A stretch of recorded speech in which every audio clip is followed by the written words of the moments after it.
noon, President-elect Trump's new border czar says he needs tens of billions of dollars to start carrying out the sweep of undocumented immigrants that he wants to launch as soon as Trump takes office next month.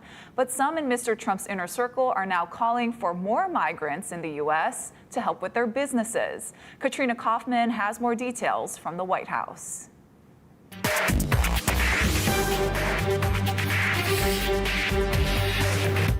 President-elect Trump's incoming border czar, Tom Homan, says he's preparing to find and detain millions of undocumented immigrants. We need at least 100,000 beds, but I'm not going to put a limit on it. I'm telling the minimum we need 100,000 beds because we got a big population to look for. Homan told the Washington Post that he plans to bring back raids on businesses where immigrants may be working. And he says the roundup could also include families, leaving it to undocumented parents whether their U.S.-born children will be deported with them. We're dealing here with American citizens who can't speak for themselves, children that may now be deported from America. Meanwhile, the two men Trump has picked to slash the size of government say the tech industry needs more foreign workers for their businesses. Vivek Ramaswamy said on social media, American culture is to blame for the lack of talented and motivated engineers. He wrote, a culture that celebrates the prom queen over the math Olympiad champ or the jock over the valedictorian will not produce the best engineers. But those comments have drawn criticism from some Trump backers, including former Congressman Matt Gaetz, who say Trump needs to cut immigration. Katrina Kaufman, CBS News, the White House. The mystery is deepening over the crash of a passenger airliner in Kazakhstan, killing 38 people on board. Russian officials blame the crash on a bird strike, but a U.S. official tells CBS News that may not be the real story. Chris Livesay is following the developments. New footage shows holes in the Azerbaijan Airlines fuselage. Aviation experts now casting doubt on previous theories. Well, it certainly does not look like a flock of birds. Birds don't fly at the type of an altitude that the initial damage occurred on this airplane. Instead, the damage bears the hallmarks of shrapnel. But the most likely hypothesis we see is that it was struck by an air defense missile, almost certainly Russian. Azerbaijan Airlines Flight 8243 left Baku for Grozny, Russia. Due to dense fog, the passenger jet was diverted towards the Caspian Sea, before eventually crashing in Kazakhstan some 250 miles east. Along the way, its GPS was reportedly jammed, leading to significant deviations. Some survivors say they heard an explosion over an area known for clashes in Russia's war on Ukraine. Ukrainian drones were active at the time, and this is commensurate with everything we've seen in the pilot's communication with air traffic control. Haunting clues that recall Malaysia Airlines Flight 17, when Russian-backed forces shot down that passenger jet over eastern Ukraine in 2014, killing all 298 people on board. This survivor in Kazakhstan looking for answers. When the plane crashed, my wife was sitting next to me, he said. I haven't seen my wife since. Chris Livesay, CBS News. Here at home, an apparent road rage attack outside of Waikiki sent a 68-year-old man to the hospital. It started with a crash on Kapahulu Avenue. That's when one driver got out and allegedly attacked the other. This parked pickup truck was collateral damage. Its wheels nearly came off after the vehicles from the initial collision slammed into it in front of the Taco Bell at around 6 p.m. Meantime, the injured 68-year-old man was seriously hurt and was rushed away in an ambulance. Somebody got punched out over there. The guy would almost hit the people that were just eating the Taco Bell. He almost went right through, almost hit the wall, they say. And there was a couple of guys, and they got pissed off and punched the guy out. That man is the owner of the white pickup truck that got damaged. He's filed a police report in hopes the driver responsible is held accountable. My car's totaled. Totaled. And you just got tires on that car? Tires, registration, you know, the end of the year, you know. 500 here, 500 there. Jesus. We reached out to HPD for more information on the suspect. If convicted, the suspect could face enhanced penalties due to a Hawaii law on crimes against people 60 years and older. Well, no one was hurt when this DHX shipping truck with a truck on top of it struck the overpass at South Vineyard Boulevard and Pali Highway yesterday. Westbound lanes near the Nu'uanu YMCA were closed at around 4 o'clock Thursday afternoon and reopened around 6:30. The State Transportation Department says there is no structural damage to the overpass. Hawaii Island police are looking for tips on a robbery case out of Hilo. It happened at a grocery store on Maka'ala Street. At around 5:30 in the morning on December 11th, a woman allegedly took items to the exit without paying. She then reportedly hit a female employee who tried to stop her. The suspect then drove away in a white Honda Civic. Call the number on your screen if you have any tips. We want to take you live now to Kilauea Volcano, where the eruption resumed yesterday. Officials say this is the third episode of the current eruption. And meanwhile, a new warning for visitors to Hawaii Volcanoes National Park as tragedy almost struck on Christmas Day at an overlook area. We're told a running toddler nearly plunged 400 feet off a cliff, but thankfully was grabbed by his mother only about a foot away from the edge. It prompted officials to remind visitors to stay on trails, stay out of closed areas, and of course, keep your children close at all times. Kamehameha Schools has committed $872 million to settle claims from the Lahaina wildfire because the blaze began in dry, invasive grass on its property. As Daryl Huff reports, the institution is also now trying to turn those brown fields green. It's hard to imagine that these hills above Lahaina were once the breadbasket of West Maui, and somehow Kamehameha School says they want to bring it back. You know, I think it's hard to imagine, especially in a place that has drastically changed from the top down. And you had an area that was not only producing food for the community of Lahaina, but beyond the boundaries of Lahaina. It has started small, with an acre just off of Lahaina Luna Road, planted with trees like Milo and Kukui, and some rescues. There's 2 ulu planted here now, and they were collected from rootstock in Lahaina right after the fire. So this is a plant that has grown in a year or so from a burned down plant. Yeah. Spreading up and south from the first acre are 1,000 more. Kamehameha's Ku'ia lands, from the bypass all the way up to Mauka. Once leased for sugar and left fallow, now overrun with invasive grass, Kamehameha wants it all restored. A Mauka Ahupua'a returned to food production, flowing water, and a cooler environment. Climate change is more front and center every day on our minds on how we can create a more resilient landscape. It's going to be a mixture of agricultural opportunities with tenants that are doing, real good bona fide agriculture, but it also will be about how we steward our land. You want to be a little bit careful, so you want to go. Kamehameha also sees the restoration project as an educational experience for its students and kids across Lahaina, who have been helping prepare more than 4,000 seedlings for the project. It's also working with existing community groups, like the Ku'ia Agricultural Educational Center, to determine the right mix of plants and activities, as well as some of the hard labor. And fully engaging the community and kind of what do they want to see out of this. And it's meant to be a place where they can come to and really, just be within our native landscape. Much of the first work is happening in the mountains above, with fencing to keep out deer, pig, and goats, and clearing invasives to clear the way for a restored native forest. And where it has been cleared, the native plants have been waiting to come back out. And to know that our native species are still up there, they're still emerging, that they're ready to just be helped and taken care of. And if we just remove some of those barriers, they could thrive. So I have a lot of hope for this place. Getting young people involved is so important because by the time this place becomes a green forest, most of the grown-ups will be gone. Reporting from Lahaina, Daryl Huff, Hawaii News Now. Thank you, Daryl. And another step towards Lahaina potentially becoming a national heritage area. President Joe Biden signed Hawaii Congressman Jill Tokuta's bill into law this week.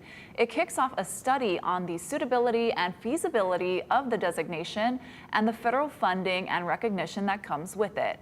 Tokuta said she is proud and grateful that the president recognizes Lahaina's historic and cultural significance. Currently, there are no national heritage areas in Hawaii. Ka'ena Point here on Oahu is also currently being studied for the same designation. How's it on this Aloha Friday? The light winds will persist today, and that's why we are expecting the fog and the haze to stick around, at least for today. Stronger trade winds, more showers due in over the weekend. Rainfall will be very sparse today. If anything, there is a chance for some afternoon clouds around the mountains, and that could spawn a few spotty showers. And heads up, high surf warning continues. Surf's dropping, but still could be big, dangerous, and life-threatening for north and west shores today. Severe storms are disrupting one of the busiest travel days of the year on the road and in the air. I'm Skylar Henry in Atlanta with a look at the impacts nationwide. Also ahead on This Is now that the holiday has passed, we'll tell you what you need to do to get rid of your Christmas tree. We'll be right back.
Welcome back. Israel's military struck multiple targets yesterday inside Yemen, which it says were associated with rebel forces. Another Israeli strike near a hospital in Gaza killed 5 Palestinian journalists on Christmas Day. Holly Williams has more on the expanding conflict in the Middle East. Israeli airstrikes targeted Yemen's international airport, power stations and ports in a region controlled by the Houthis, a Yemeni militant group backed by Iran. The head of the United Nations World Health Organization was inside the airport during the attack. The UN said it condemned the escalation between Israel and Yemen. The Houthis have apparently ramped up their attacks on Israel in recent days, launching ballistic missiles and drones, though most have been shot down.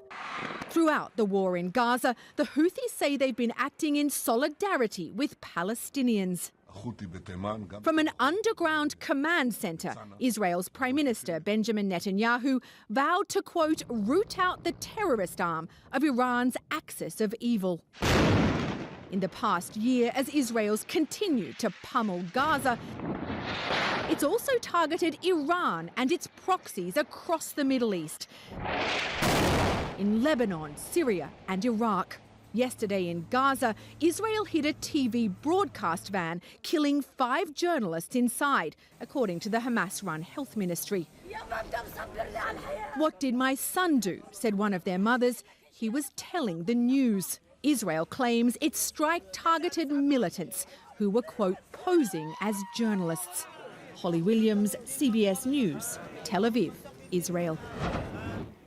A consumer alert to pass along. The FDA is raising its alarm for recalled eggs sold from Costco stores over possible salmonella exposure. Now, this recall does not include Hawaii stores at this time. The FDA had previously announced that about 11,000 units of organic eggs sold under Costco's Kirkland Signature brand were being recalled, but now the agency has reclassified the recall to Class 1, the highest risk level.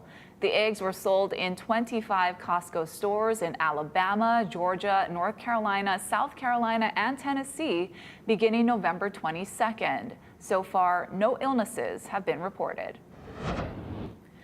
If you're still in the Christmas spirit, it's not too late to go check out the Honolulu City Lights. City officials say the last day to check out the holiday tree exhibition inside Honolulu Hale will be Tuesday, New Year's Eve.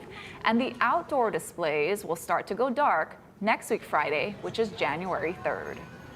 Also on Oahu, if you have a Christmas tree to get rid of, remember a few things. You can put it in a green waste recycling bin to be hauled off, but you should free it of decorations and cut the pieces down to no more than 3 feet long. You can also haul it yourself to most city refuse centers or to Hawaiian Earth Recycling in Wahiawa.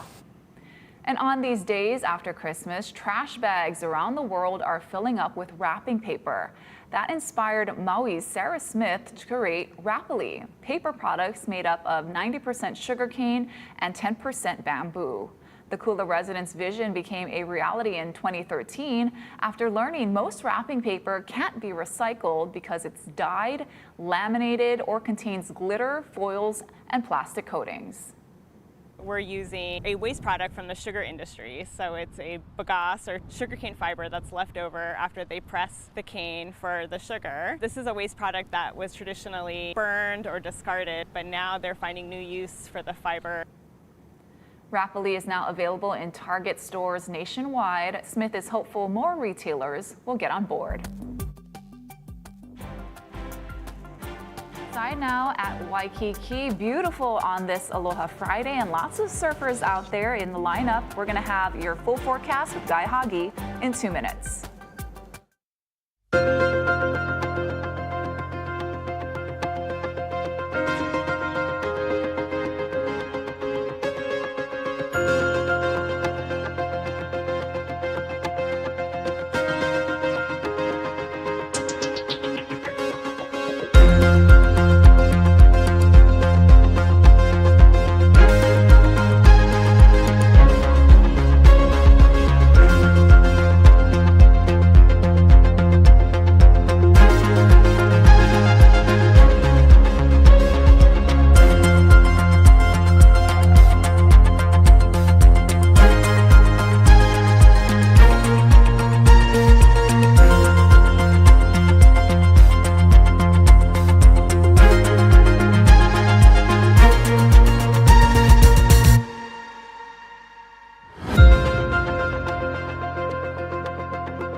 How's it on this Aloha Friday? The light wind weather pattern continues today. Stronger trade winds coming in over the weekend. Also coming in over the weekend, that front.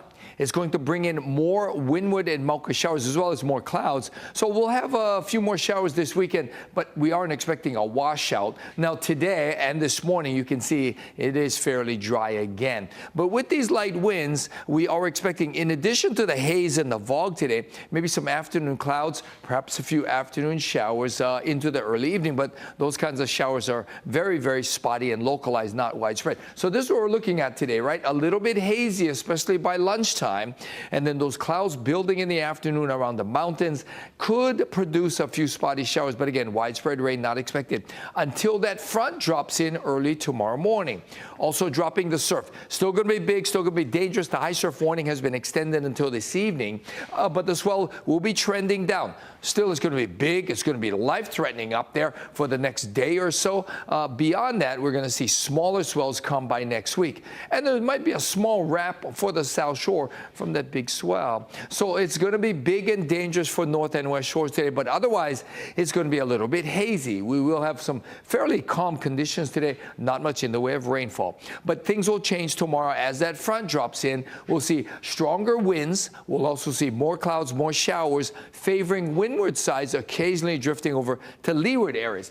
And then things kind of dry up on Monday, although the winds will continue into New Year's Eve. That will help us with the smoke from all the fireworks, and then the winds trend down for New Year's Day. All in all, things are looking pretty good. But again, get ready for more clouds and more showers this weekend.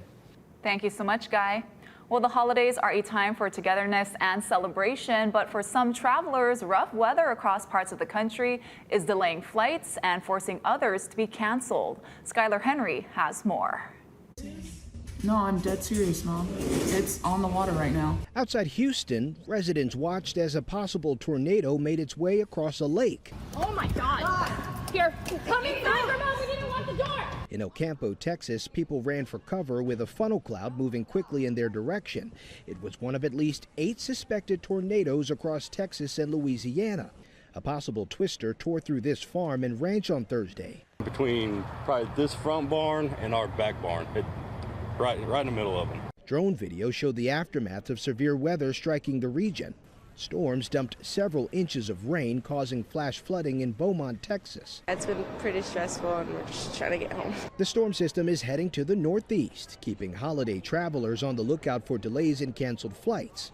It's been a bit busier than we expected. My mom and stepdad made sure we got here early enough to avoid any congestions. More than 340,000 people are expected to make their way to and through Hartsfield-Jackson International Airport on Friday. Officials suggest arriving 2 hours ahead of time for domestic travel, 3 hours for international flights. These flyers say they did just that and are hoping for the best. So far, so good. Yeah. We'll see what happens in security. Yeah, we'll see.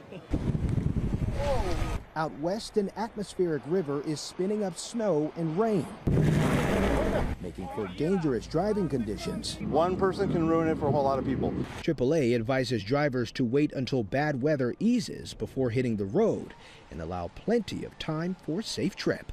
Skylar Henry, CBS News, Atlanta. Still to come, a lodge tucked away in the Arctic forest has become a hot destination for influencers. We'll take you there in 2 minutes.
Welcome back, everyone. It's time for some good news now. An IHOP server in Iowa received the tip of a lifetime on Christmas Eve.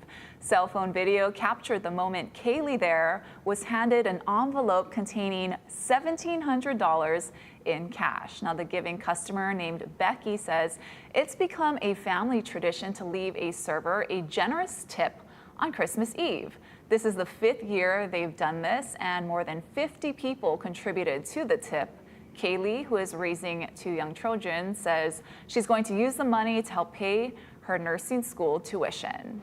Incredible. Well, it's a popular business model today. If you make it Instagrammable, and the crowds will come. Leah Mishkin takes us to a popular destination for content creators, an invisible hotel in Finland. It's the sound of exclusivity. Silence, a hotel tucked away in the Arctic forest. The co-owners of the Invisible Forest Lodge say they wanted to build a place that would melt into nature. We just fell in love in this area, the rocks, the nature, the trees. We just want to keep it that way. The 13 boutique cabins are covered with reflective surfaces, making them hard to spot. Your instinct is to snap a picture, take a video. That was the goal.